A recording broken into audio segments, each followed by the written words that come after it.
భార్య పెళ్ళైన కొత్తలో అంటే ఒక 5-6 సంవత్సరాలు భర్తని ఇట్లా చిన్న డౌట్ అడుగుతుంది.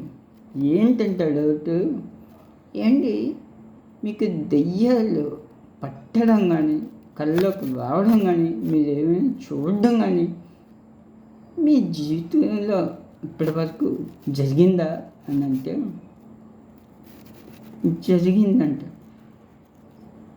ఎలా అంట, ఇదిగో గత 5 సంవత్సరాలు బట్టి దెయ్యం పట్టడం, దెయ్యాన్ని చూడడం, నా కళ్ళకు రావడం, నన్ను రోజు పట్టుకు పీడించడం చేస్తుంది. ఎవరండి ఆవిడ, ఆ దెయ్యం ఎవరు అని అడుగుతుంది. ఇంకెవరే, నువ్వేనే అనేసి సిల్లీగా అంటాడు భర్త.